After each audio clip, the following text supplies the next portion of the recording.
didn't know this. There was a ship that was so close to Titanic as she was sinking that we could see her portholes or her windows gleaming in the night. So we just assumed that ship was coming to our rescue, would be coming closer to us, you'd see, and we'd simply have the crew members row back and forth to the lifeboats. But that other ship never did come to our rescue. That's another story altogether. Now later on, of course, many of the passengers started to panic, especially after we started firing the rescue flares into the sky. Do you know what a flare is? What is it like? Can anybody tell me? What's it like? It's sort of that shoots off the red light in the sky. Almost like fireworks, right? So if you fire a flare in the open ocean, you know what? It means only one thing. What do you think it means? Anybody? Just shout it out. The ship's going to sink. And that's what all the passengers knew too. So it's at that point that all the passengers started to panic, and they rushed towards the lifeboats, including some of the men. So the officers, including myself, we had to grab our revolvers or our guns, and we had to keep the men away. Now, contrary to popular belief, we never shot anybody. And one of the junior officers did take his revolver, and he fired it down a corridor to scare away some men. But he fired it high above the head, you see, didn't hit anybody.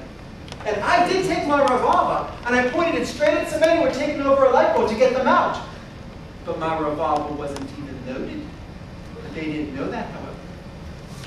Now, during the final part of the sinking, I was actually in one of the lifeboats, and I was assisting with the women and children, when the chief officer, who's just below the captain in rank, he ordered me to go away with that lifeboat. But I looked back in the boat, and I saw there were a few crew members in there already. So I looked back at my chief, and I said, "Not very likely, sir," and I jumped back on board the Titanic. Because my job as second officer was to load all the lifeboats on the port or left side of the ship, and there was still one more lifeboat that was lashed to the boat deck right up here. So I went to assist to cut loose this little lifeboat, and we were just trying to launch it, as a large wave washed over Titanic. It flipped that last lifeboat upside down, and it went floating away. Now at this point, I was nearly up to my waist in that frigid cold water. Do you know how cold the water was that night? Do you know, madam?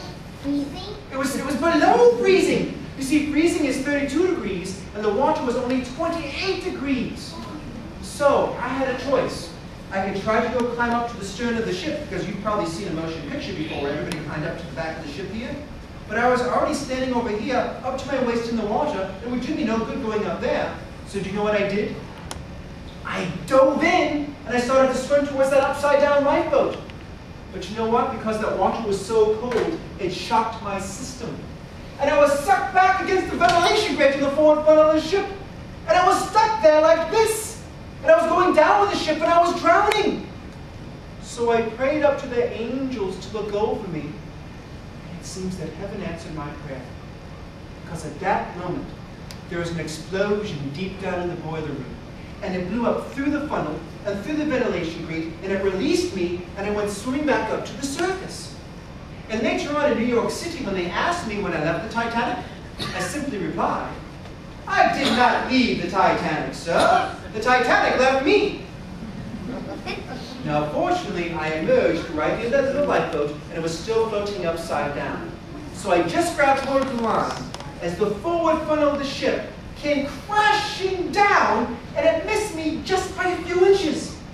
But it killed many of the people below, including Colonel John Jacob Astor, who was the richest man in the world, correct? Yes, so I held on to that little lifeboat you see, and when I was washed away from Titanic, I quickly climbed on top. And there were a few men standing there, but there were many more men in the water around us.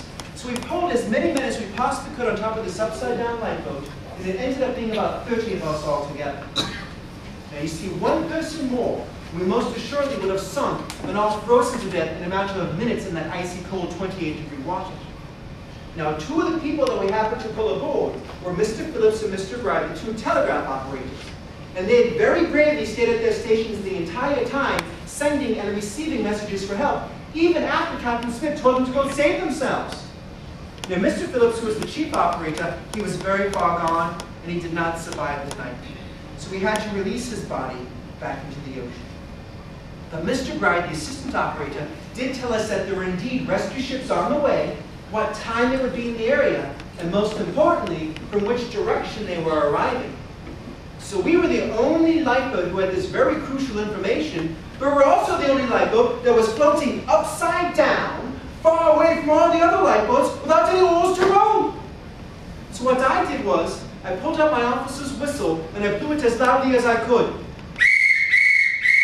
And I waved my arm to get the attention of the other lifeboats, and I tried to point them in the right direction to row. And for the next 6 hours, I had to direct all 30 of the men on top of this upside-down boat to lean to one side or lean to the other side as the waves came crashing at us to make sure we wouldn't capsize. And finally, as we approached the rescue ship in Cuyahoga, 2 of the other lifeboats came back for us. But I found myself in a very leaky lifeboat. There was 10 persons over capacity, and we're floating only this far above the water. So the water was coming into our lifeboat, and we're sinking once again. So we rowed as fast as we could towards the Cuyahoga, and we made it just in the nick of time. But I made certain that every single crew member and passenger from my lifeboat and every other lifeboat was safely on board the Cuyahoga, for I myself, Second Officer Lightoller, stepped aboard as the last survivor of the Titanic.